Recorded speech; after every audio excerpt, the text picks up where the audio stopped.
Hello, everybody. Okay, cross-version extensions, let's build, welcome, thank you for joining me. As I mentioned, this is my rendition of Captain Ahab chasing the white whale.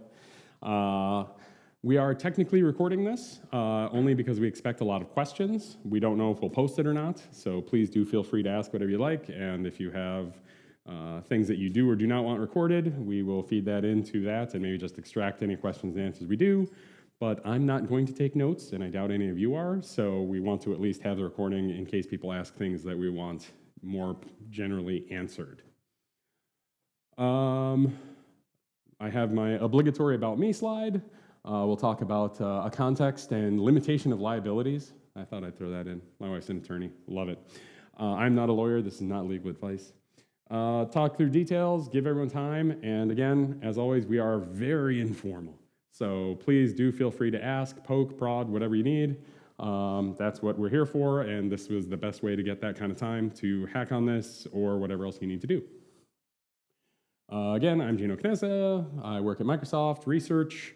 Thank you, Microsoft, for supporting us in doing this kind of thing. Very much appreciate it. Very good stuff. FHIR stuff since 2019, DICOM stuff for a couple decades before that. Interop with CDs. Oh man, that's so simple. I love it. Here's your CD. That's all the interoperability we have to do. Oh, beautiful. Easy. Contact information, email, Zulip, YouTube. I'm going to try and start recording soon again. Dragons be here. So in the specs, all the FHIR specs, there's the dragons to warn you that you are entering territory that you might get eaten. So I'll credit Graham. This is Graham's image. We were playing with AI image generation yesterday, and he won. That was one of the good ones. So we're using that one. All the stuff's still in beta. There are changes from the patterns. We covered that in the last session. Just quickly, who here was not in the last session? So I know how much. Okay, a few people. Then I'll make sure to cover. There are changes from the pattern that are there. We can go through my other deck if you have specific questions, but overall, there's a bunch of things that we don't want you to actually be able to use extensions for, so there are breaking changes. We're still doing mapping review, and tooling still needs updating. So in particular, I've already started reviewing like Sushi to figure out where we need to stub in for these things so that we bypass, because the URLs we're using are the same ones from the patterns. And so a lot of the tooling gets very confused when you say, no, there's an actual extension here now. And so we're working on all that stuff, but we do have some stuff to build. So with that, welcome to the bleeding edge.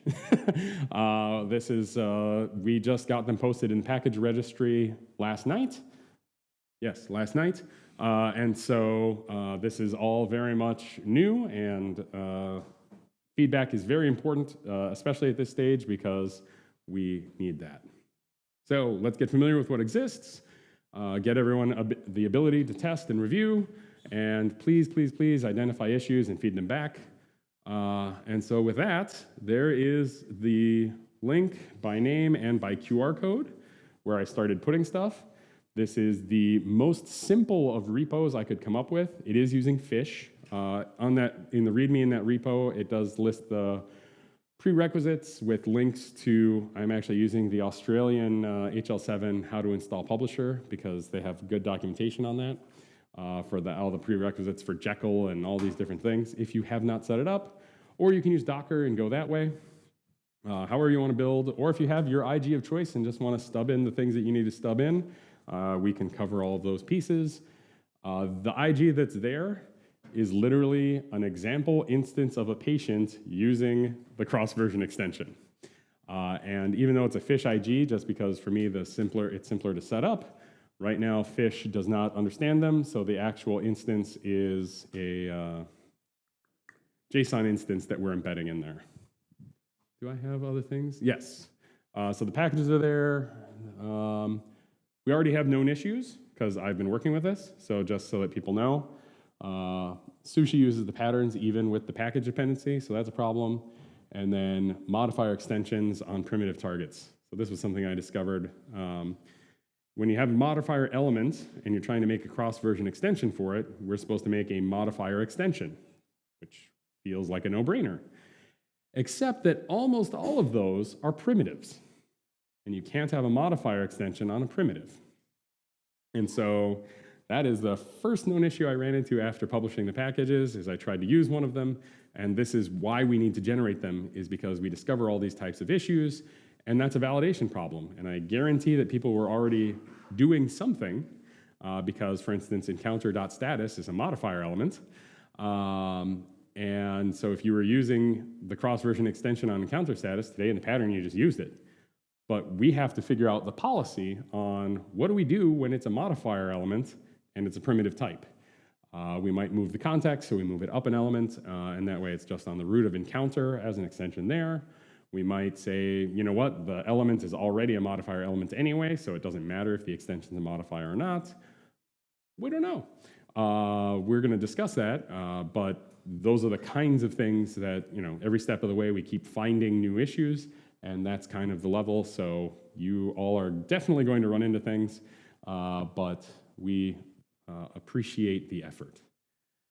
So with that, I'm going to leave this up for a second here, but I will pull up stuff as needed on my computer to share and show everything, and then we can walk through as we do it. We do have just work time, and I do still love the AI image creation. You know, a nice environmentally conscious, working hard with a stream, the robots. I tried the bee bots, but they were disturbing. So I had little worker bees, and it was very disturbing. And then I convinced it to add little flame logos on all their chests. I thought that was really fun. Anyway, we could have a whole session about that. So with that, I don't know, we can jump into work type stuff. Oh, I should review all these actual things. So how are you going to use any of this? Well, let's start with the repo maybe. See there, I was working on it. I think I have the link. That's probably going to be the best way. This is the wrong presentation. Hi, please go to the link. Okay. How about we go to the link this way? So when we go to that repo, there's a README file, and then that's the actual DevDays 25 cross-version example IG. So as I said, there's the HL7AU guide for setting up a publisher environment, or on the IG publisher page, it talks about how to use it in Docker. You can use the repo that I have here. You can use something existing if you have your own and want to add this. We'll walk through how to do that. Or you can go and set up using sushi init, which is what I did to create this repo. A lot of people don't know that exists. If you need to set up a new IG repository, one of the easiest things to do is just, you have sushi, you run sushi init, it asks you a bunch of questions, and it builds all the internal files, puts the scripts, does all that kind of stuff. Really useful. And then there's also the FHIR sample IG that you can clone and start modifying from that. That one's a little more complicated, but you do you. And then we have the package itself. And so this is, I can make this bigger. Can't see very well.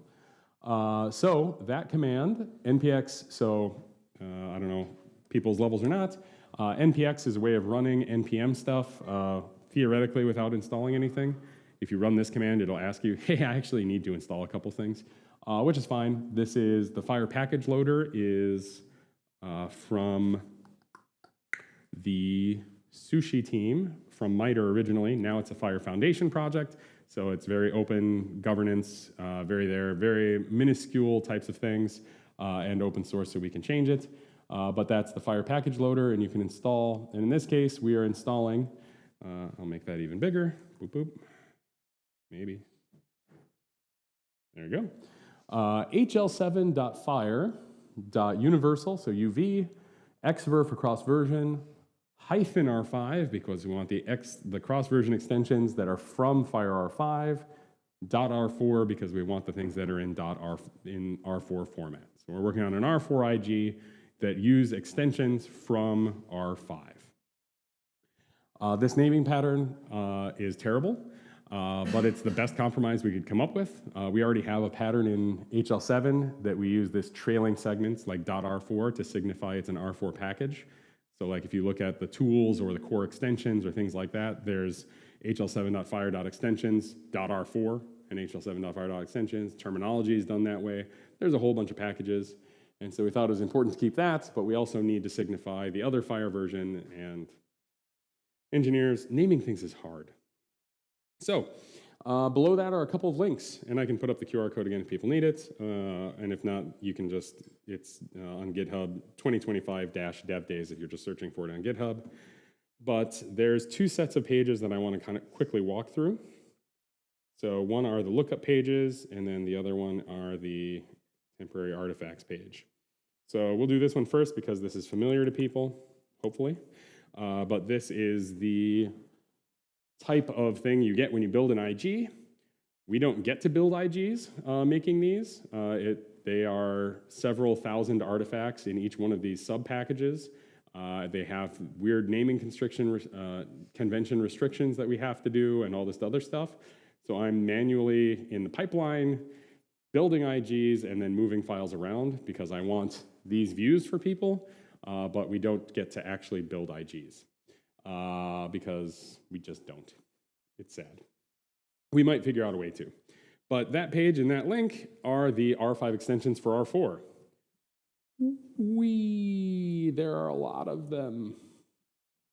We can keep going for a while. I won't. But these are all here. So these are all of the cross-version extensions from FHIR R5 that you can use in FHIR R4. And every single one of these has its own page. Like we can pick our favorite, like actor definition. Actor definition was a resource that didn't exist. And so we create a single extension that is the whole actor definition. And it is a complex extension that talks about the name, the title, the status, experimental, date, publisher, contact, copyrights, reference, capabilities, derived from, blah, blah, blah, blah, blah. It is hopefully correct. We haven't checked everything. There are definitely possibilities of things. That's why this is version 0. Oh, it updated me to ballot for some reason.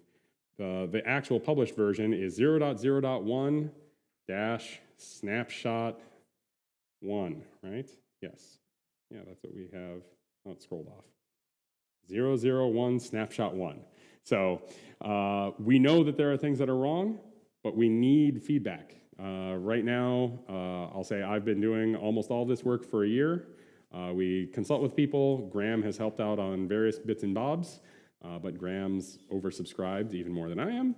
So we're doing our best, but we need people to exercise different parts of this, and I'm actually not that familiar with actor definition. I just picked it, and I haven't actually gone through and done the analysis to make sure the extension's correct. So you can pick your favorite resource, you can pick your favorite element, you can pick things that you work on in your domain or from your work group, and let us know how good or terrible they are. Just giving us a thumbs up means that's what we're going to move forward with. If you have feedback that you think things should be different or need different names or need different types or something, we need to know that. If not, we're not going to fix it. How do you want us to give feedback? Sorry, the question was how do we want you to give feedback? Let me invert those. Yes.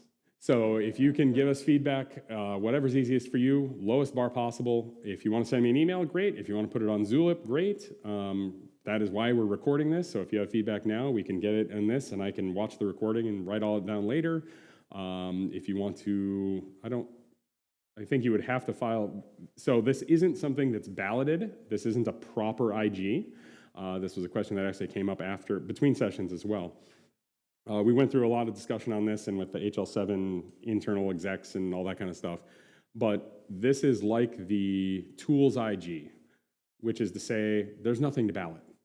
We want feedback, we'll make changes and different things like that, but we can't argue about like one element, their name. Like we can't say we want to change the name of an element in here. We can't. It's a computationally derived artifact.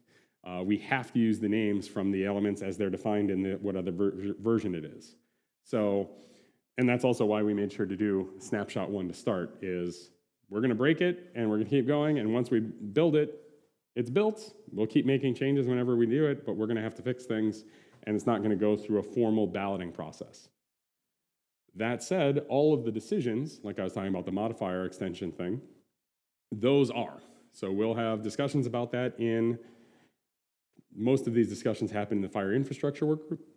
And so we'll have discussions there talking about what we want the policy to be, and then we will write down what that policy is and add it to our list of hundreds and hundreds of things that we used as principles, which I need to move into a Confluence page, but I have not had time. So those will all be documented and all live there, but there's no formal ballot for these kinds of things. So.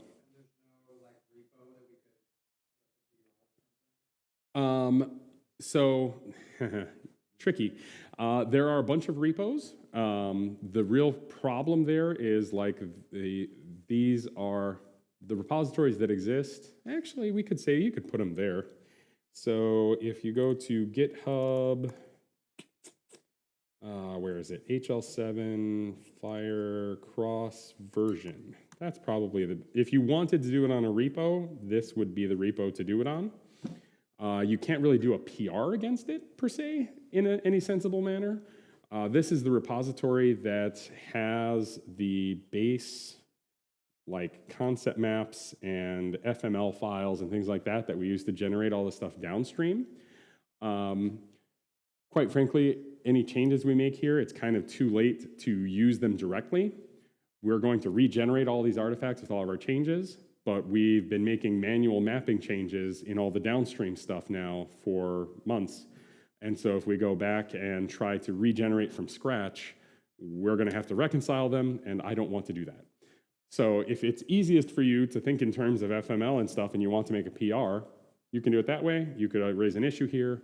That would work as well. So yeah, that works. And it's HL7 FHIR cross version is the repo for that one. Yes? Yeah. Notice that sometimes the binding actually has a link to a value set, and sometimes yes. there's more question mark-like stuff. Yes, so that is some tooling stuff, and we'll take a peek here and see, because I did notice that as well. So where is one of those? Yes. So version algorithm, binding, version algorithm, question marks. So this is something, and again, we don't get the benefit of actually running these through Publisher properly, and so we're creating these fake IGs that I'm using to build these, and that's why the package names don't align with the pages and stuff like that, and that's why we're looking at this in ginocanessa.github.io/. The problem that we have here, and this we're trying to sort out, is this value set, we did not create a differential. And so this binding is pointing to the R5 value set. And so I think that's, I'm trying to remember which ones, yes, because the ones that we create the differentials for, we do this. And so as process, we're going to figure out whether we then create it anyway. So we might create a cross-version VS for R5.version algorithm. We could create that and just replicate all the contents exactly as they are in R5. We might end up doing that, but that's exactly the kind of feedback that we need, is to figure out, and as we go through the process. And yeah, we did notice that one, and that's the issue, is it's trying to bind to the R5 value set, but the R5 value sets weren't in scope when we built. Maybe we just add the R5 value sets as scope, or maybe we just build them. I don't know, do you have a preference on that, Alexander? What would you rather see?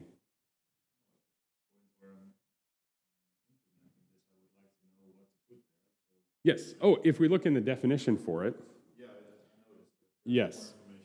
Yes. And so that's why the question here, what we're discussing is like on version algorithm. If I go look at, I'm actually going to open in a different one so that we can compare and contrast.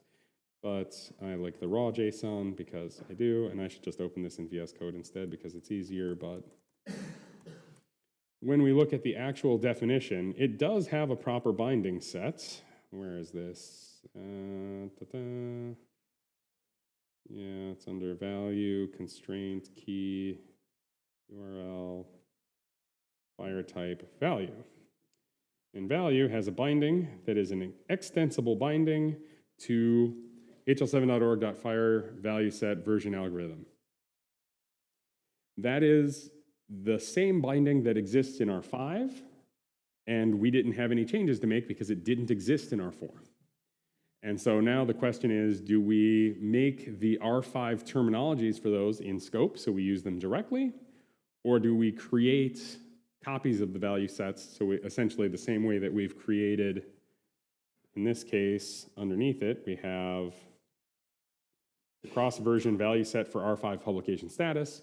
We could create one that has all of the contents. That would work. Or we could say R5 is in scope for that, the terminology. What's the code system for that? The code system we use are the code systems from R5. So we use the same thing, and especially we have to do that in the cases of codings and codable concepts and codable references. So we made sure that we use that system.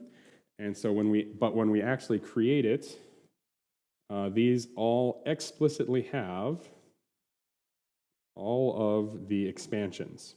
So when we look at this value set for publication status, we can see where are all these. The compose is R5 publication status. In this case, we only needed the one code unknown.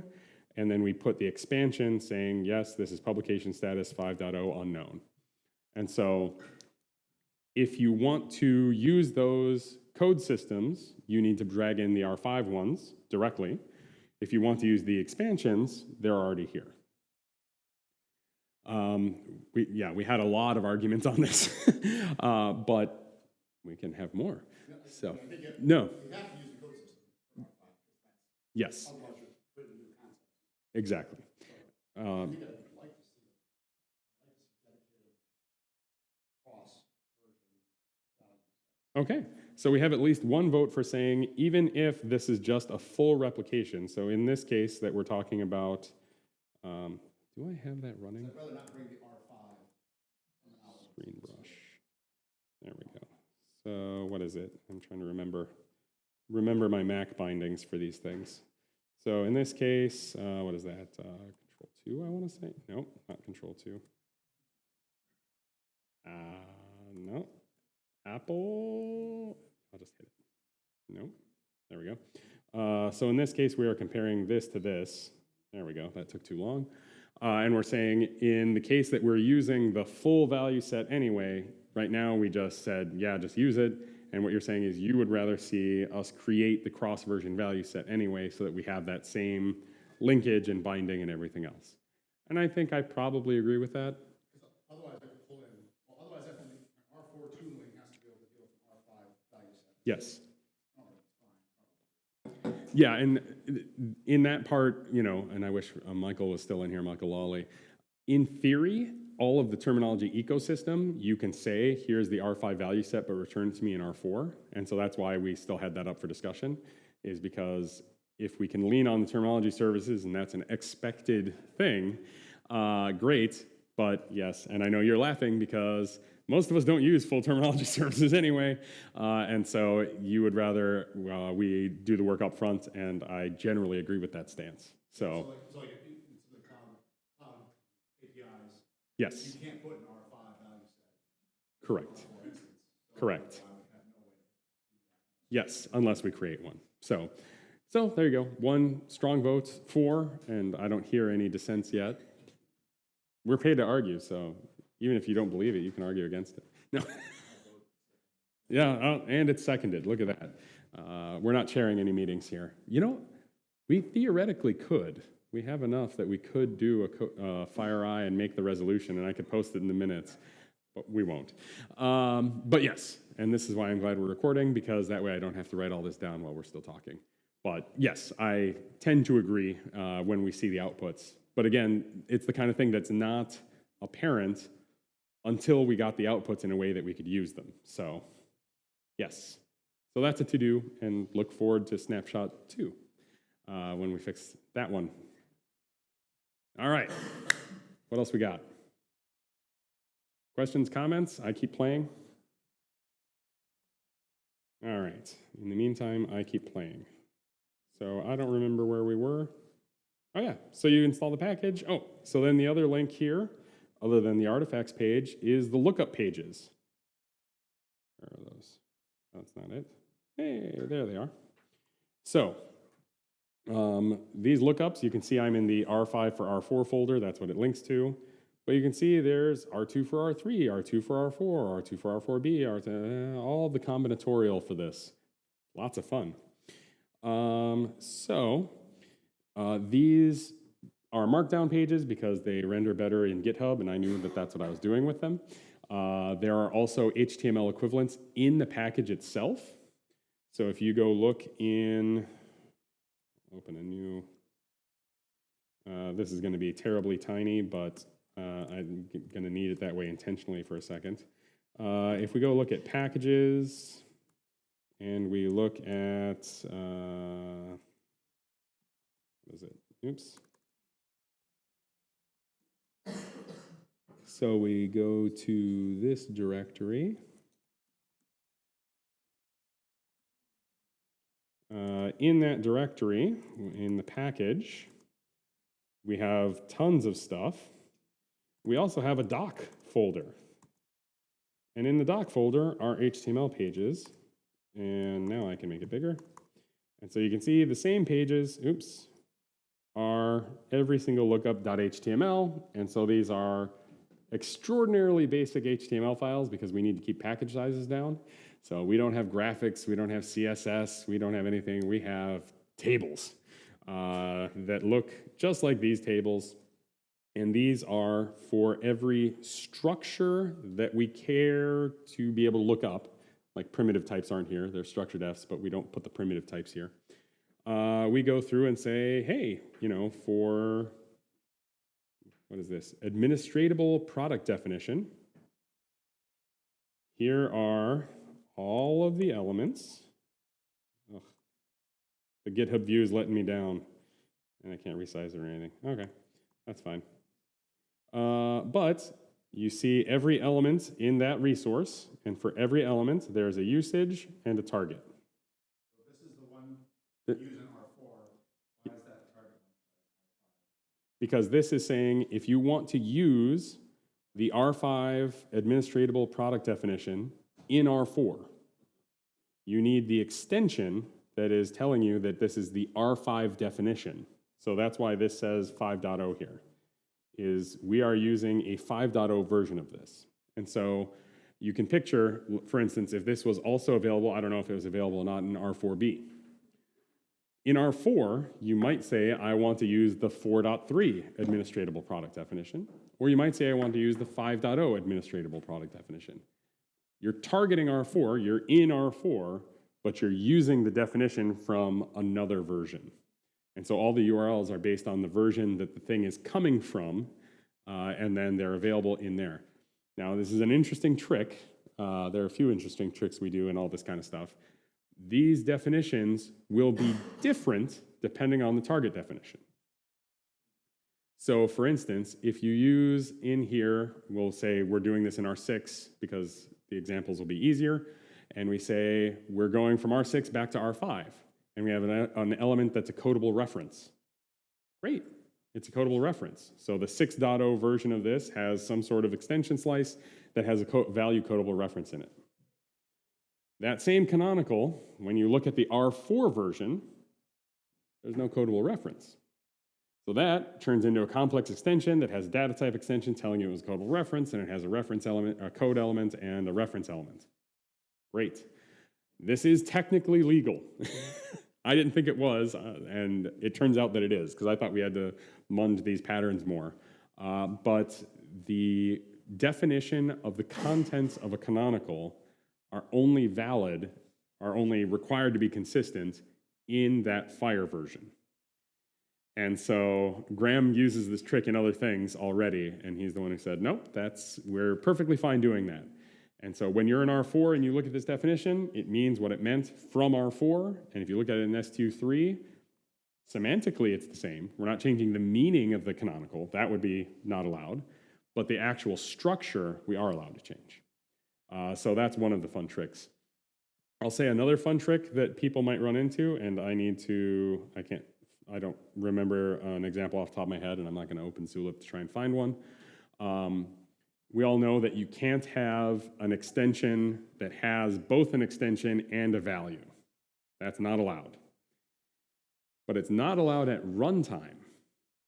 So when we have things that have both simple types and complex types as choice, the definition actually allows you to either put a value or an extension to nest into the complex type.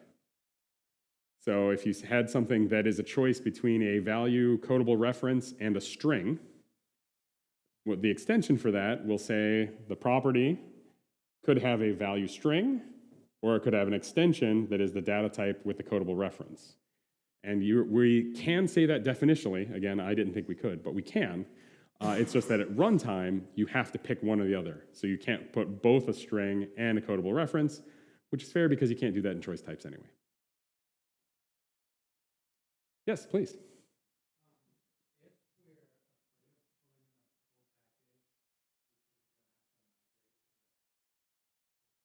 Yep. Yeah.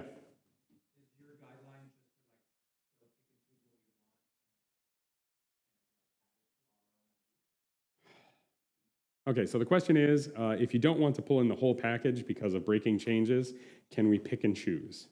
And what is best guidance? I will say, I don't know. So for instance, there are elements, well, I'll say right here, since, oh no, this we can't use because, oh yeah, we can use this one. If you were using administratable product definition today, each one of these elements has a full URL pattern and a defined extension that you can use, and the validator will ignore it. It'll say it's valid by saying, yes, we assume you knew what you're doing. The publication tooling will allow you to do it. So if you just wanted to take administratable product definition dot text and toss that on something, you could do that today. In fact, you could put it on a patient, and you could do that today. And some things would choke on it and some things won't. I won't say, the exact analysis of which ones cared and which ones didn't, but overall, everything just ran into it. The problem is if you have that in use and you want to start using one of the new extensions, is it all or nothing?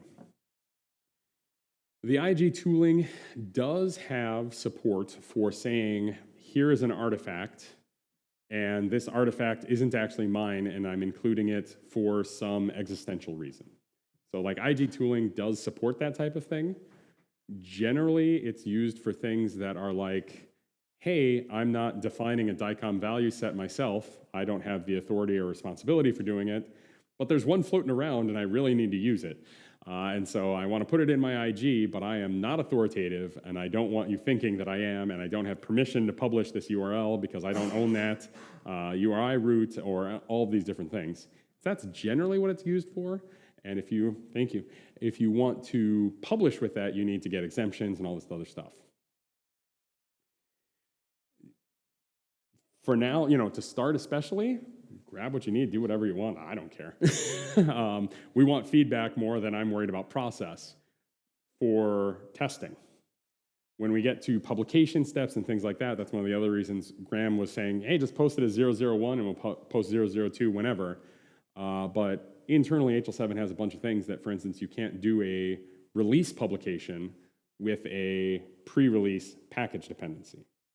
And so these packages you can use and you can go to ballot with them, for instance, even, but you can't fully publish with them yet. And you won't be able to until we release a full version, and that was intentional. So for best practices, how do you eat a whale one bite at a time? Whatever you need to do to make it happen, I'm going to support personally. I don't have an official stance because we haven't been asked that yet, and so I can't have an official stance. But it's definitely a type of thing. And there was a similar question in the last session, just asking about what do we do about ones that aren't valid anymore? Like the extension's gone because we said you're not supposed to use an extension for that, and that is the proper thing. Say no. If you could say it in R4, you needed to say it in R4, not add an extension to say the same thing in R5. And so there's going to be this balancing game of how we actually approach that and what the timelines are and when things get enforced and how long tools support them and all that kind of stuff. So we might switch some of those things, like if you're using the pattern and it doesn't exist in the package, maybe that starts becoming a warning in the validator, so that we start saying, yeah, that's something that you could do, and we're not going to, prohibit you from doing it and going to publication. You can publish an IG with warnings. You can't publish one with errors. And so there's a lot of things like that that we'll discuss. And so thank you for bringing the question. And yes, I wish I had a better answer. I don't know if that's sufficient enough or, yeah. So yeah, for testing, do whatever works. I'll say that. But then, yeah, as we move forward, we definitely have to reconcile all of that. And that's going to be a discussion, not a unilateral. I know we're starting to get close on time, so definitely keep asking, or if there's things you want to see. If there's anything you want me specifically to touch on or look at or different things, I was trying to get to actually. Yes, please.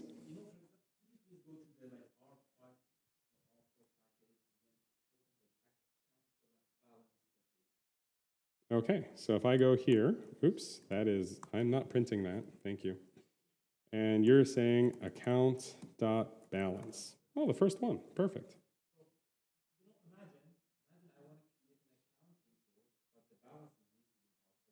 Yes. Yes. Yes.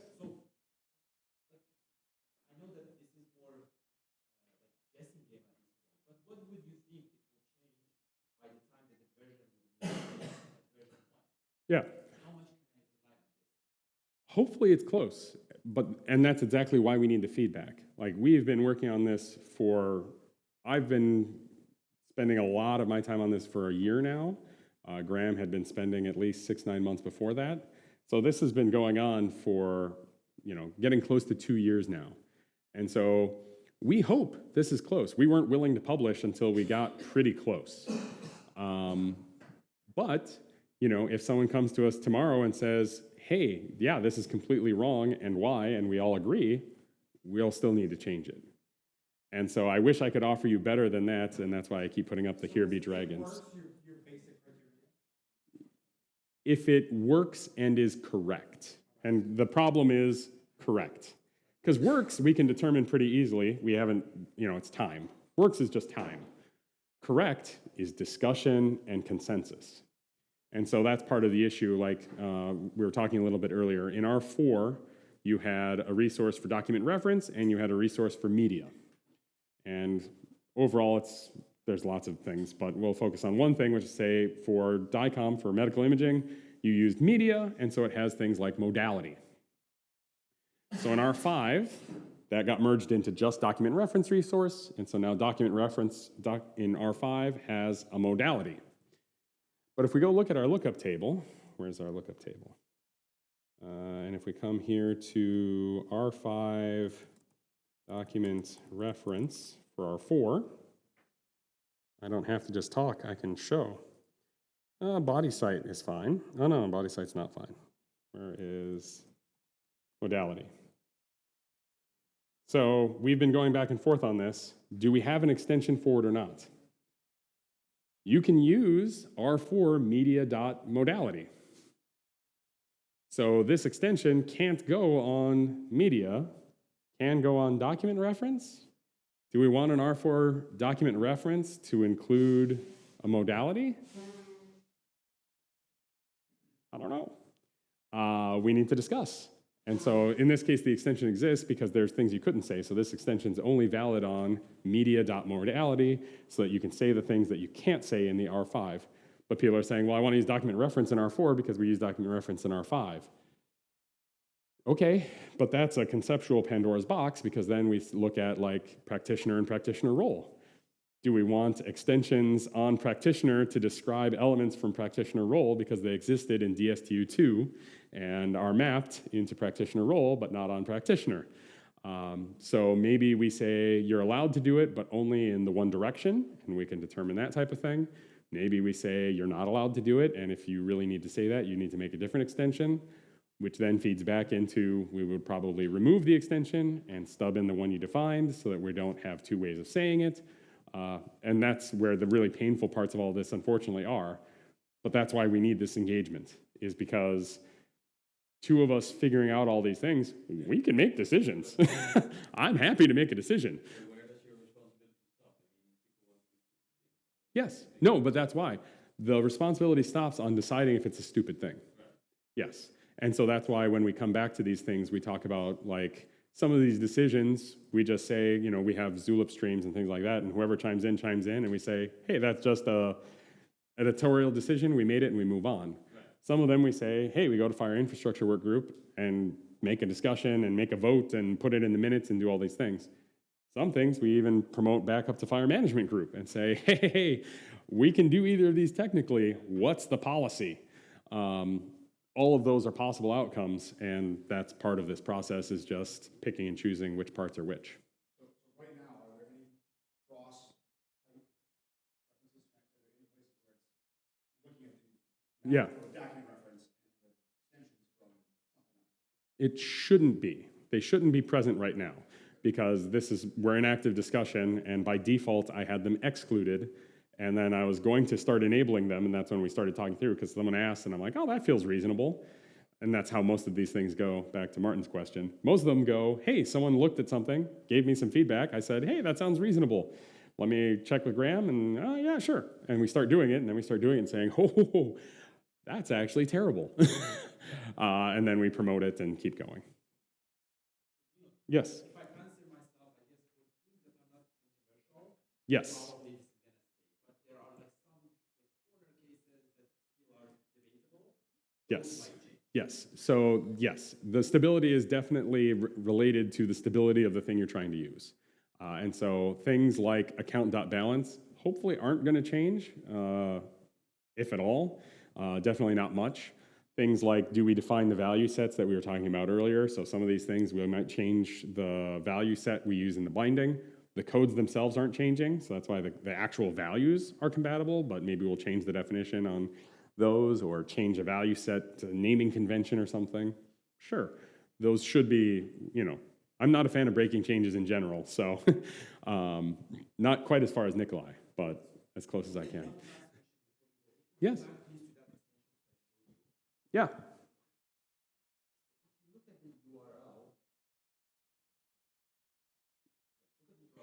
Yes. When SQL file export this into tabular format, it drops everything after it only keeps the last piece after structure definition. Right? Yes. Like basically extension dash account.balance. Yes. And that's very likely that it will collide with something. Why don't you put something there R5, R4, R4, R5?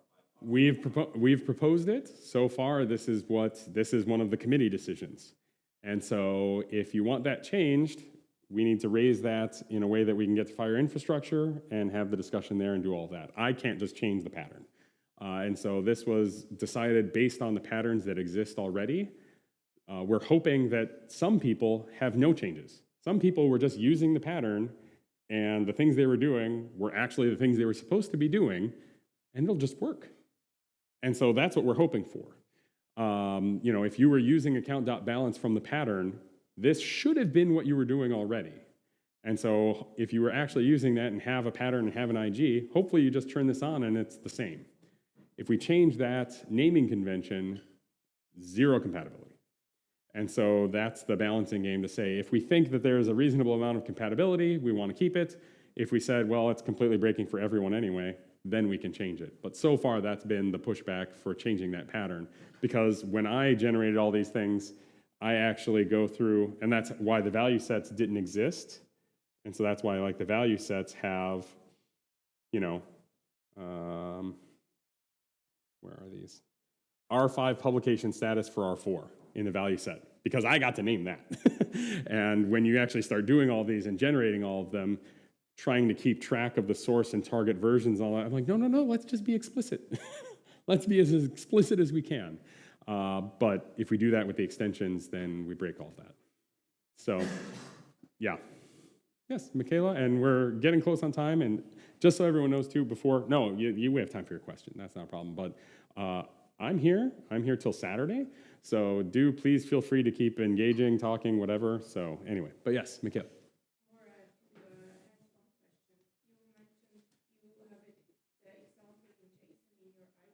Yes.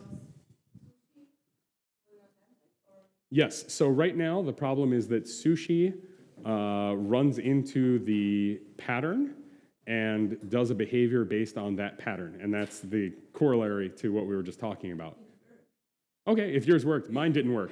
Mine, it started throwing errors about this stuff saying, yeah, you can't do it. So it could be that, I had, the one I picked might have been different or something like that. Yeah, so It's going to be hit or miss. Okay. So in my case, I just did it in JSON so you could see how, like, I could guarantee it worked. And yes. Right. And is there a recommendation if you add the extensions in your profiles, how to name the slice? Is there any recommendation about that? Name the slice of the extension? There isn't yet. If you have some ideas, I would love to have guidelines we could publish with them. Maybe not important, but Yes. Yeah, it would probably be nice to do that because that way if you have, so by default, all extensions are always sliced on URL anyway, so I use the URL. However, when you do things like creating a sub-profile, exactly, when you want, it's most relevant to me when you create a descendant profile. Because when you create a descendant profile, you don't use the extension URL anymore, you use the slice name. And so we should probably define guidelines on what we want to do. I don't think we can have periods in slice names. And so that's why we probably need to change those. And I think we have to either change them to underscores or hyphens based on the data type. So yes, we definitely need to make that. And it definitely did not exist. It had not crossed my mind at all until you brought it up. So thank you for bringing it up. And please, if you can, follow up with us to make sure we do it, because we should have that. So I think we're out of time. I'll keep answering questions, but we need to end the recording and everything else. So thank you all so much, and cheers.